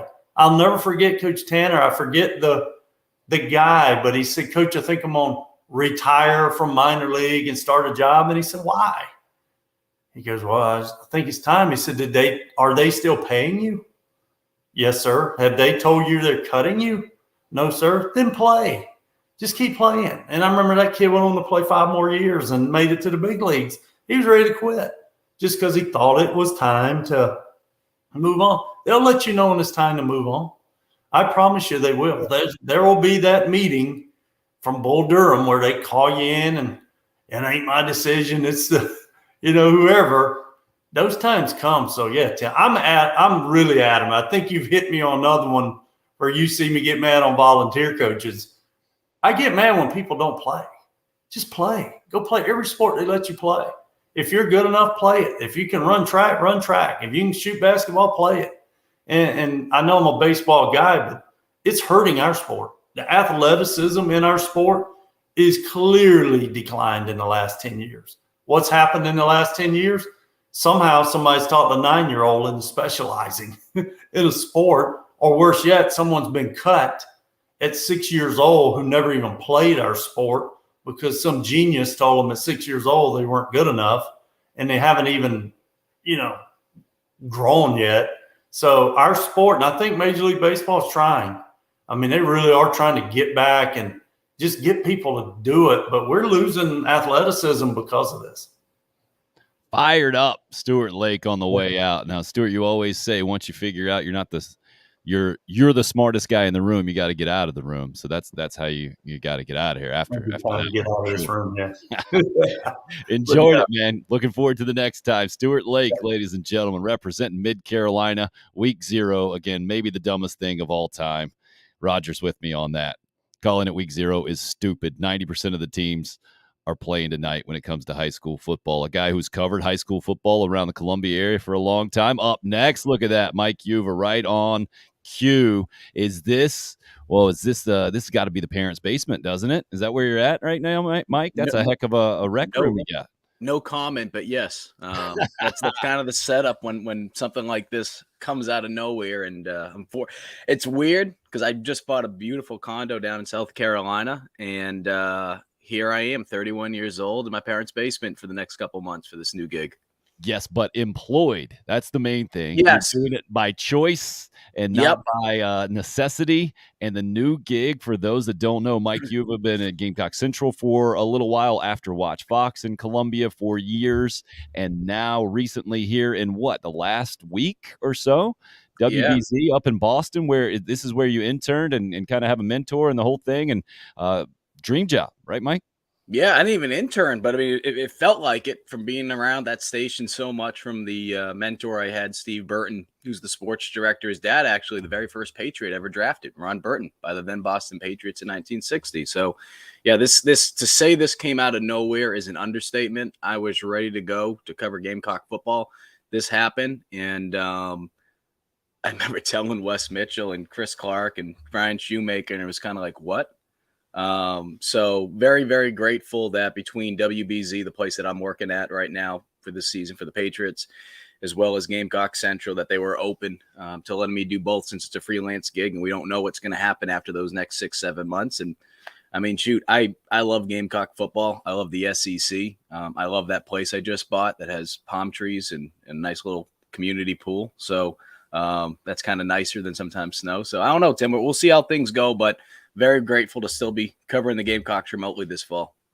Now, the first sign, I guess, that I should have connected the dots now kind of retroactively, I'm guessing, I remember seeing you guys are doing the Believe podcast there with Marcus Lattimore, Gamecock Central. I saw one week it was postponed or canceled for that week because the explanation was, got a lot going on. These guys got a lot going on. I didn't know you would be on a plane up to Boston getting a gig there. That was basically what happened, right? And you guys are still planning on keeping this podcast going? Yeah, and it's tough right now. I mean, we have a recent South Carolina grad, Nick Klaus, who does a great job with putting the shows together, and he's kind of like the glue in a lot of ways, because Marcus is doing a bunch of different things out on the West Coast at Lewis and Clark. He just stepped out of his role from an on-field position. He was working with the running backs. Now he's doing pretty much exactly what he did at South Carolina over there in a director of player development role off the field, but he's still very busy. And of course, I'm juggling 2 jobs right now. So we're just trying to figure out a rhythm. I think, and we haven't announced this yet, so we can put it out there right now. I think every Monday night is the plan. And, sometimes I'll have to be, Monday Night Football for the Pats or whatever. I might not be able to be on it, but the plan is moving forward. And I think we're actually talking about having those shows live as well. So very excited about that. So we apologize to people out there. We've not been consistent the last couple of weeks, but we hope you guys understand that there's been some unique challenges these last couple of weeks that none of us could have predicted a couple of weeks ago. So how has it been? How surreal has it been being at Panthers and Patriots practices the last few days, watching those dudes throw down and then being your job too?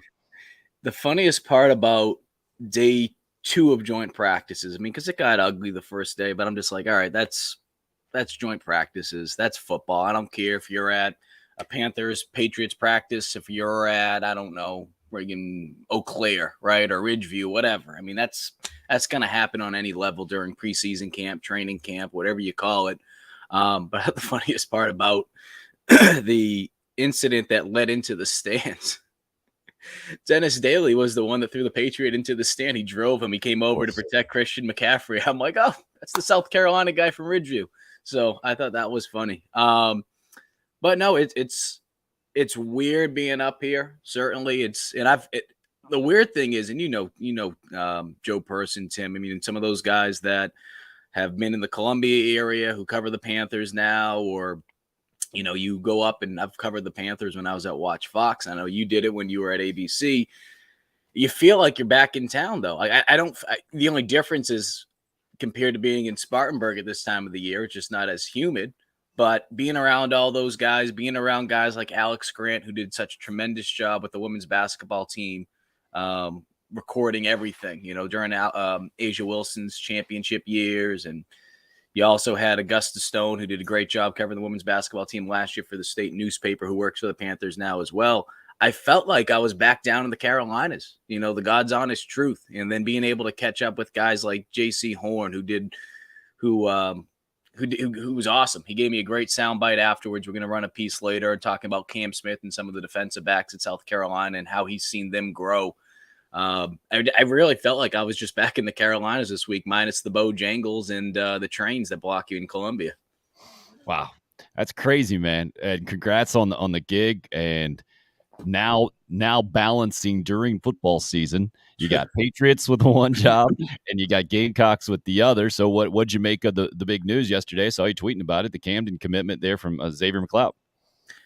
I think it's huge because when you look at what South Carolina is building, and I don't know if anyone's been really paying attention to social media. I have my notifications on for certain accounts, and Gamecock Central is one of them. And it seems like we're retweeting every person, coach, player, mailman that tweets hashtag trenches. South Carolina is going on a hashtag trenches rampage right now, just tweeting that out. They've been building something special in the trenches, whether that be on the defensive line, whether that be on the offensive line. And as cliche as it sounds, it's the God's honest truth. That's what you need to be able to do, especially in the SEC. And I think that's something that from a defensive standpoint, when you look back, I've only been covering the Gamecocks as my 7th year, but you look at just historically, South Carolina has had a lot of talent on the defensive line. Offensive line, we know what happened last year. I'm not going to put all the blame on the offensive line. It was their third, 3 years, 3 different offensive coordinators, learning different schemes. There's going to be a learning curve, certainly. But when you're trying to build for that future, you need to be able to get guys that you feel like can take that next step, that can be a little bit better than the guys that you've had. And that's perfectly fine to say. That's just the reality of sports, right? Alabama tries to do that every year, for crying out loud. So I think just being able to see what they've done on both sides of the ball in the trenches, I think it's been very special. But to be able to pick up 3 of the top 4 players in the state of South Carolina, I think that speaks volumes. And I get it. Some Clemson fans will be like, well, we only went after 1 of the 3. Okay. You're in a different situation than South Carolina. The Gamecock shouldn't be worried about Clemson right now in that regard. Do what you need to do. Be able to turn this program, who before last season had 6 wins combined in the 2 previous years. Do what you need to do to be able to get yourself in a position so you can compete in the SEC East and then eventually be able to take care of Clemson as well, and then worry about trying to get on a national level. They're not near that right now, and that's okay to say. Baby steps, but certainly in comparison to where they were after the end of the Muschamp era, Tim, I feel like they've done everything right to at least put themselves in the conversation of being able to turn the ship around.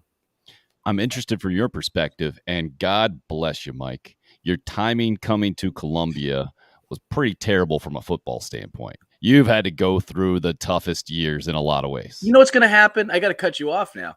If they have success, I don't think I'm going to be welcome back in Columbia. If I'm gone this year. I completely identify, man. My last 2 years in college, they lost 21 games in a row. So I completely identify with this reputation. My dad says, yeah, thanks a lot. You were a curse. But I say that in a complimentary way, in that you understand the energy, the enthusiasm, the passion for Gamecock football, but you haven't seen the flip side of it. You didn't go through the Spurrier years. You went through the Muschamp years. Mm-hmm. And now coming around to Shane Beamer year number 2, to me, I've been saying that, this feels comfortable. This feels familiar, where Gamecock fans are building all the optimism and maybe getting a little unrealistic in the whole thing. How does it feel to you? I'm interested in coming at it from a bit of a different angle. I sense the energy. I sense the excitement. The only other year that I can put somewhere close to it, and I know it's not on the same level, would be the year after they won the Outback Bowl. And there was a lot of momentum, right? Or at least going into the Outback Bowl season. They had a lot of talent there. It's not the same, though. I mean, you mentioned the podcast I do with Marcus Lattimore. Marcus even said it's difficult to compare what's taking place right now in comparison to what took place even when he was playing. And the reason he brought that up is because he's like, we were supposed to win. He's like, we were supposed to win. What South Carolina is doing right now, they're not necessarily supposed to be where they are right now. Not in year 2 of the Shane Beamer era. Certainly not after, again, if you go back to December of 2020 when Shane was hired, I don't think anyone would have expected, 7 wins, bowl win, got Austin Stogner and Spencer Ratler and all these different transfers, Christian Beal-Smith, one of the top receivers too from FCS, and Antoine Wells Jr., and you have all this stuff kind of put together. I don't think anyone would have expected that going into year 2. But what you have to do now is, and I say this all the time on Gamecock Central to some of the subscribers, they want to see some of those higher 4-stars. And we've seen them certainly over the last couple of weeks, couple months. They want to see the higher 4-star recruits. They want to see the 5-stars. The only way you're going to be able to get those guys is if you win. You need to be able to win. So what they've been able to do, the energy, the videos, the excitement, the love, anything that you want to say that's taking place off the field, they're certainly doing that. Now they need to be able to get the wins. And Beamer and that coaching staff and those players, they would tell you the exact same thing. So I think it's great right now. I do think it's going to be a challenge early on in the year just because there's going to be so many new faces on offense. I wouldn't be shocked if they start the year 1-2, but still finish the year off very, very strong and still be able to get 7-8 wins in the regular season. But you need to be able to show that progression to take that next step so that you can go back to some of these recruits, whether it's guys that are verbally committed right now to you or guys in the future, so that you can say, hey, look, everything that we were selling, everything that we were telling you, look what's happening. It's not just some used car salesman pitch. Like, it's actually changing right now. I think that leads, and you kind of touched on it there at the end, a little fill in the blank Friday here. A successful 2022 season for Gamecock football is, what is that in your mind, Mike? I think this is the year that you need to be able to have more wins. I mean, I think last season, so many people probably got caught up with being able to have, X amount of wins or get to a bowl game. Last season, to me, I felt like the most important thing for South Carolina was to be able to have the upperclassmen buy in, because as soon as you have the upperclassmen buy in, it's easier for the underclassmen to be sold on what the new coach is doing. If you have upperclassmen that aren't bought in, the underclassmen don't know any better. They're dumb freshmen. I mean, we've all went through the process, right? So they don't know what's going on. They see the upperclassmen saying, screw it, I'm not going to listen to this new coach. And then it can take a little bit longer. might take 2-3 years to be able to really turn things around. That wasn't the case last year. The upperclassmen bought in, and as a result, now those underclassmen, who some of them are upperclassmen now, or maybe they're sophomores now, they're bought into what Beamer and this coaching staff are selling. So I felt like that was the most important thing last year. You were able to get some wins. That certainly didn't hurt. But now heading into year 2, I think it's being able to put all that together that you've been able to build going back to last season through the offseason, and now be able to take that next step. So I think being able to get 7 wins in the regular season, I mean, if you can end the year with the bowl win, that'd be great, but it all depends what that bowl game is, right? I mean, if you're playing in January, that's a good thing. That's not to say if you're not playing in January, that's not, but if you're playing in January, the competition should be a little bit better. So I think just being able to make progress, 7, 8 wins in the regular season. If you're able to do that, I think South Carolina is going to be looking really pretty heading into next season. The following year, 2023. Ooh, we're getting old, Tim. I hear that, man. That's interesting to hear you say that, because I think we say a lot of the same things and come at it from a different way. Because to me, it's not a numbers thing here. Yep. I think we've seen it in the cliche all the time. You can be a better football team, but your record could be at what it was, or maybe even worse.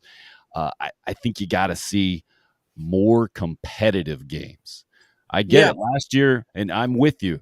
Year number 2 for Shane Beamer is completely ahead of schedule, but there were some games last year that were just flat out ugly. Some of them wins, East Carolina and Troy. You throw those in there. Then with those losses, man, Tennessee and Texas A&M and Clemson, you can go down the list a little bit there. I think the gap has to get shorter, got to get smaller there from a competitive standpoint, and you certainly got to win your fair share of games. But I don't think Gamecock fans, I think they're savvy enough to know if you go 7-5 in the regular season and by the skin of your teeth you won those 7 and you get blown out in those 5, I don't think you feel like it's a tremendous foundation moving forward. I think you could even go 6-6. And you avoid some of those blowouts and you get some bad bounces or bad breaks in some of those losses. I still think with who Shane Beamer is, they're going to feel, Gamecock fans will feel good and should feel good about the trajectory of the program. And that's a successful season to me in year number 2. No, I agree with you. I'm putting a number on it just because I think, I don't know. Maybe it's just because I'm a simpleton. Maybe it's because I'm juggling 2 teams right now, and it's so easy just to look at a number, and it goes against everything I always say, which is like, all right, don't worry about the wins and losses. But I think the competitiveness is big, right? You know, let's make this up. Hypothetically speaking, let's give people popsicle headaches because I hate talking in hypotheticals. But, you know, a team like Kentucky, right? October 8th. Obviously, there's been a lot of buzz the last couple days because of the comments that Mark Stoops said, and a lot of Gamecock fans feel like it's a shot. I can tell you, too, from talking with people close to the program, that a lot of the coaches feel like it's been a shot. They won't say that to you publicly. But I say that because that's a team that you're trying to leap in the SEC East. That's just the reality of it. I know some Gamecock fans don't want to admit it, but that's just the reality of it, that Kentucky's ahead of you right now. And that's okay. That's okay. I mean, you're trying to do what you can to be able to turn a program around where, again, 6 wins 2 years before combined before Beamer got here last year. So to be able to go up against them, and you're trying to obviously out-recruit them as well and do all that kind of stuff. But to be able to go out there, if you lay an egg against them this year, I don't know what that does from a recruiting standpoint moving forward. That's not to say that you can't change the trajectory of the ship and be able to get it back on track. But again, to kind of just go off from what you mentioned, whether it be a Kentucky, whether it be a Tennessee, whether it even be a Florida, who, yes, they're going through a coaching change, but it's still Florida. I'm not going to ever write Florida off, especially after that new facility that they just unleashed. Holy cow. But you need to be able to take care of business in those games. I mean, yes, you know, I'm not trying to talk out of both sides of my mouth here saying, you know, the wins aren't important, but yeah, I mean, games like, especially the SEC East, against teams like that you're trying to take that leap over, you need to be able to take care of business. You cannot get blown out. You can't afford to lose any momentum that you've been able to create over these last couple months. Is Spencer Rattler going to be a good college quarterback this year? I think so. I think the challenging part might be early on in the year with just getting on the same page as not just the receivers, but the offensive line. I feel like the new NCAA rule, Tim, really helped South Carolina. And what I mean by that, for people that don't know, in the past or in the summer, teams weren't really able to work out with balls. They would do different things to be able to kind of simulate a football. They'd get like a towel, Marcus Satterfield was telling me, and they would just kind of do the motion so you feel that ball, but you're not able to get the timing. So Dumbest thing ever, right? Towel football. So stupid. So dumb. So one of the first things I noticed, and I put this out, and of course, all the, Vince Lombardis of the world and all the, Nick Sabans and Bear Bryant coaches sitting on their couch with their putt in their hand, they all came out and they were saying the same thing. They were like, when I said, I was impressed with just the timing, they were throwing on air. There was not any defensive backs, but it's day one. It's not unusual, not just for Ratler, but just all the quarterbacks to be a little bit off sometimes. That wasn't the case. I mean, they were completing everything, like not just practically, like they were completing everything. And that really stood out to me. So I feel like the timing, South Carolina should be there a little bit quicker in comparison to years past, just because they were able to take advantage of a new rule, just like every team in the country was able to. But I think that will help them certainly early on in the year. But, when you throw the offensive line out there, you throw the defense out there, it's obviously going to change things up a little bit. So eventually that timing will be there, but I wouldn't be shocked if it's a little shaky to start the year, because that's natural. Well, that's going to be fascinating with the schedule they have, right? Georgia State was talking to Chris Phillips about it yesterday, just throwing the hypothetical out there, man. Georgia State comes in and upsets South Carolina. Whew, that turns things on its head real quick. And it is not a complete out there farce, impossible thing to happen, having seen them do it at Tennessee just a couple of years ago and know they played Auburn tough last year as well. So you got that, number one. Then you go to Arkansas, number two. And I don't think Gamecock fans are giving Arkansas and their program enough credit for where they're sitting right now. And then we all know what the national champion is staring you in the face on September 17th in Georgia. So I'm really interested, Mike, if what you say is true and there's some struggles early on, boy, that entire perception of the program and the strong foundation and Shane Beamer as a strong leader and all of that gets tested real quick, especially with the transfer quarterback who's gone through some stuff and Spencer Rattler. To me, that would be fascinating to see, because I do anticipate a 1-2 record, and that one is not a guarantee with Georgia State. What, the line's 12 right now? I think it was like 19 last year. Florida was favored by coming into Williams-Brice or something crazy like that. So that's how I'm seeing things early. It's interesting to get your take on that as well.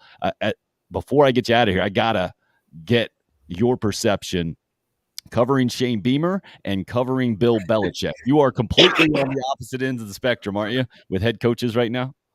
So right now what I'm doing is, and it's weird because I haven't gone through this in quite some time, because even when I moved from Watch Fox, and I know you've done things that were similar when you left ABC, went to radio, it's like I didn't feel like I was really leaving, right? I left jobs, went to a different job, and I went to Gamecock Central, but I was around the same people all the time. I was around the same reporters. Here, it's not because it's the NFL, covered the Panthers, but here I'm sitting back the first week or two as far as asking questions. I want to earn the respect, more so the writers, because I know a lot of TV people when it comes to writers, and it's like, TV people can be divas, and you get it from being on both sides of it. So I think with working with Gamecock Central, I was able to see like, all right, it's a little bit different. But I want to come up here, earn their respect. So I personally, I'm just bringing that up. I know that wasn't the direct question. I personally have not asked Bill a question yet. Which is smart. I endorse that approach, sir. Yeah, I'm just, and anyone that tells you, they can tell you that I probably talk too much. I'm doing the complete opposite of who I am. I'm shutting the hell up and I'm listening for the first 2 weeks, just to earn the respect of the other beat reporters. But it's different. And I was saying this on the forum the other day.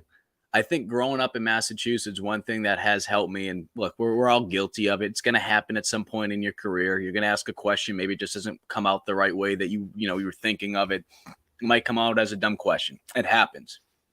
But I think listening to Belichick as much as I have growing up, I've always kind of took the approach of, okay, if I ask a coach a question, let's do everything we can. Like I envisioned like that coach being Belichick. That's kind of how I've always done. Now, granted, Frank Martin or even Muschamp, Beamer, okay, you're going to have a little bit more fun occasionally than you would probably with Bill. But I always kind of took that approach that I'm asking Bill a question in hopes of not screwing up, like being able to be crafty in the way you word things. You might speak a little bit longer with your question because you're really trying to be direct, because if you leave any open-ended responses from them, it can just be as simple as yes or no. So I always took that approach. Well, let's see if that's worked, because now I'm actually going to be asking Bill directly those questions. So it's a little bit different. But I mean, it was funny to see Bill the other day. There was a little interaction. I don't know if anyone saw it down in South Carolina or heard it. They're asking a question about the offensive coordinators because right now they haven't named one. And I know that as weird as that sounds, the Patriots in 2005, they didn't have an offensive coordinator. So I bring that up because there was a question being asked and Bill's like, well, we don't have time to, really dig deep and, all that. And he's like, it's very complicated. So then the reporter responded, he's like, well, you kind of answered the question. He said, it's complicated, it's a process. And he's like, well, I'm just trying to do whatever I can to help you out. Just like the little smirk on. So, yeah, it's much different. And I'll say this, the difference between college and pros, it's very businesslike in the NFL. I know you've been around NFL teams, Tim. It's just different. But especially with the Patriots, it goes back to very Muschamp like, which is Muschamp tried to set the tone in how he talked in front of the media. Because when you were away from the cameras, Muschamp was a funny guy. I always enjoyed my time with Will. But when he's in front of the camera, just like Bill, just like these players, he's setting the tone because that's how he wants his players to respond to the media. He wants his players to kind of be very, buttoned up, right? Buttoned up, have the walls up, not really put out too much information. And it's just different. So I knew what I was getting myself into, but just seeing it up close now, certainly from coming down from coming up from South Carolina and being around Beamer, where it seems like it's kumbaya and everyone's holding hands, having a great time, as well as covering Clemson with Dabo. It's just night and day. Oh, I can imagine, man. And just the whirlwind that you've been through. Appreciate you carving out some time there. Excellent backdrop. You should do all your media stuff with that backdrop. You got my dad's wall. He's going on his 39th year of coaching high school ball. They don't start practices until I want to say Monday. So, we got week 0. I know he just saw you talking. Week 0 is coming up tonight for South Carolina. Massachusetts, they only have 8 weeks of regular season because now they want to have a playoff. And then, not to get too sidetracked, they want to have a playoff now, which they started a couple of years ago. They'll have an 8-game regular season. You'll have 2 losing teams that don't even make the playoffs, just play for just, for shits and giggles. And then afterwards on Thanksgiving, that counts as a regular season game because they wanted to be able to keep that because for years, that was always the big thing. And then the winner of that would either go to, the Super Bowl back then, we call it the Super Bowl, or a 1-game playoff and then go to the Super Bowl. Now they have 8 regular season games, a playoff, then a regular season game on Thanksgiving, and then the state championship games the week after. Makes 0 sense. Well, how much sense does it make that South Carolina is the state that starts in the middle of August, regular season games, and you haven't even started practice up in Massachusetts? So you're going to get more colder weather there, more warmer weather down here. Man, we need to get a high school commissioner going. And yet the state championship game is still the same date. Right. It's still the same day. South Carolina, Massachusetts, that first week of December. Wow, high school football, man. That is something that you've graduated from, and I'm guessing not necessarily going to miss running around with a camera like I haven't missed it on the high school sidelines, busting your butt on Friday nights. No, I don't miss that or covering middle school pickleball. My old station I know is really big on these days. I can say that now because the contract is finally expired. Shot, well done. A shot to depart, a departing shot from Mike Uva up in the Boston area, covering the Patriots now for WBZ TV while you're still with Gamecock Central. Good luck balancing all this, man. I'm looking forward to. I think we're going to get some picks going on Fridays during football season from you. We'll have some fun with it. I'm excited, Tim. Appreciate you taking the time to have me on, and best of luck to all the high school teams starting their season off this year. Stay healthy. Best of luck to you with Bill Belichick. Appreciate that. Mike Uva, ladies and gentlemen. Man, what a crazy run he's on. Awesome. Patriots and Gamecocks during football season for a guy who grew up in Massachusetts and then basically cut his teeth in the TV business in Columbia. Now being able to balance both of those suckers. Fantastic 2022 on tap for him, and who knows where it'll go after that. Anybody going to the Gamecock Central party tomorrow? I guess Mike probably won't be there unless he's flying in from Boston, but I know a lot of people are, including a lot of Gamecocks, current Gamecocks I've seen hopping out there. I think Gigi Jackson's on tap and Marshawn Lloyd, among others. If you buy a VIP ticket, you can swing by and maybe have a minute or two conversation with them, or at least a few seconds, grab an autograph and the whole thing. Steel Hands Brewery, I believe, is where that's going to be out. Gamecock Central's got all the info on that thing. I know it was a big success last year. Shane Beamer popped in. Wouldn't be surprised if he did that again this time around. It is that time of year where we can celebrate football season. It's fantastic. Enjoy it, especially if you get out to high school football. I know a couple teams have already played. Dutch Fork, a winner up in Charlotte last night by a field goal over a pretty good program, which you don't see I can't remember the last time Dutch Fork has only won a game by a field goal, so that's different.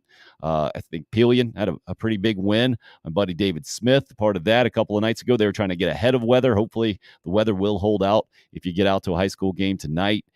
Just the fact that football season is here in that way, and then 2 weeks from tomorrow, Gamecock football kicks off.